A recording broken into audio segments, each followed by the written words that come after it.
বিয়ে চলাকালীন হঠাৎ করেই কন্যা সম্প্রদানের সময় এবার কন্যা সম্প্রদান করার নিয়ম পালন করা থেকে এবার বিরত থাকলো শঙ্কর। হ্যাঁ বন্ধুরা, ভিডিওটা লাইকটি দেখতে থাকুন। যে মুহূর্তে কিনা পুরোহিত মশাই বলতে থাকে যে এবার আর কন্যা সম্প্রদান করার সময় চলে এসেছে, ঠিক সেই মুহূর্তে ইন্দ্রাণী গাঙ্গুলি এবং রাজশেখর গাঙ্গুলি মিলে যখন কিনা সমস্ত জুড়ে কন্যা সম্প্রদান করতে লাগে, ঠিক সেই মুহূর্তে এক পর্যায়ে শঙ্কর যখন কিনা আয়ুষ কুসুমের কাছে গিয়ে কন্যা সম্প্রদান করতে থাকে, ঠিক সেই মুহূর্তেই শঙ্কর যখন বলতে থাকে যে দাঁড়াও আয়ুষ বাবা, আমার কোনো মতেই সমস্ত কিছু ঠিক বলে মনে হচ্ছে না, আমার কেন জানি না মনে হচ্ছে যে কোথাও একটা তো ভুল হচ্ছে। কারণ তুমি ওদিকে দেখো তো সব জায়গায় কিন্তু প্রতিটা জুটির কাছে গিয়ে গিয়ে কিন্তু কর্তামা এবং কর্তা কিন্তু কন্যা সম্প্রদান করছে, এবং এই জায়গায় তুমি আমাকে আসতে বললে এবং যা কিছু আমার ওদের কথাবার্তা শুনে মনে হচ্ছে, আমার কেন জানি না মনে হচ্ছে যে কোথাও একটা কোনো রকম কোনো মিথ্যাচার বা কোনো একটা গণ্ডগোল রয়েছে। তুমি কোনো মতে আমাদের ধোকা দেওয়ার চেষ্টা করছো না তো আয়ুষ বাবা? কোনো মতে কুসুম বাড়ির বউ হয়ে যাওয়ার পরবর্তীতে কোনো রকম কোনো ঝামেলার সম্মুখীন হবে না তো? দেখো আয়ুষ বাবা, আমি তোমাকে বলে দিচ্ছি, তার পরবর্তীতে যদি কোনো রকম কোনো অশান্তি সৃষ্টি হয় এবং আমার মেয়েকে যদি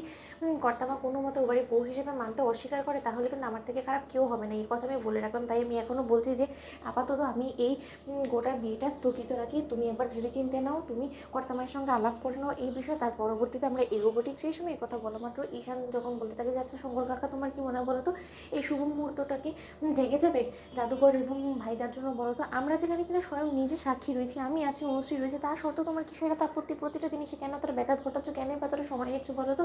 এবং তুমি যে সমস্ত কিছু সন্দেহ করছো, সেই সমস্ত কিছু সন্দেহ করার তো তোমার কোনো রকম কোনো মানে হয় না। শোনো শঙ্কর কাকা, তুমি কিন্তু স্বয়ং নিজ কানে শুনেছো যে মা ভাইদা এবং জাদুঘরের সম্পর্কতে কিন্তু সম্মতি দিয়েছে, এবং সেই সমস্ত কিছু কিন্তু তোমার সামনেই ঘটেছে, এবং তুমিও তোমাকেও বলি হারিয়ে যায়। তুমি একটা জিনিস ভেবে দেখেছো, যাদের গণবিবাহ হচ্ছে তারা কিন্তু অনাথ, তাই ওদের পরিবার পরিজনরা এখানে উপস্থিত নেই এবং গুরুজনও কেউ নেই দেখেই কিন্তু মা এবং বাবা এই পুণ্যটা কামানোর জন্যই কিন্তু রীতিমতো এই আয়োজনটা করেছে, এবং তার জন্যই ওদের কন্যা সম্প্রদানের কাজটা বাবা এবং মাই সারছে। কিন্তু তোমার আর মেয়ের তো বাবা আছে, তাহলে তুমি থাকতে কেন তুমি কন্যা সম্প্রদানের এই সুযোগটা হাতছাড়া করবে বলো তো? তার জন্যই তোমাকে আমরা করতে বলছি, এবং এছাড়া অন্য কোনো রকম কোনো কিছু নেই। তুমি কেন মিথ্যে সন্দেহ করে এই সমস্ত কিছুতে ব্যাঘাত ঘটানোর চেষ্টা করছো, বারবার করে নিজের মেয়ের বিয়েতে ব্যাঘাত সৃষ্টি করছেন? তো সেটাই বুঝতে পারছি না। ঠিক সেই সময় শঙ্কর যখন বলতে থাকে যে তুমি বলছো তোমরা দু ভাই মিলে কিছু না আবার যদি গণ্ডগোল করো, তোমাদেরকে আমি ছোটোবেলা থেকে চিনি, তোমরা যদি কোনোরকম কোনো মিথ্যাচার করে পরবর্তীতে আমার মেয়ের চোখ থেকে জল পড়ে, তাহলে কিন্তু আমার থেকে খারাপ কেউ হবে না। ঠিক সেই সময় আয়ুষ যখন কিনা বলতে থাকে যে শঙ্কর কাকা,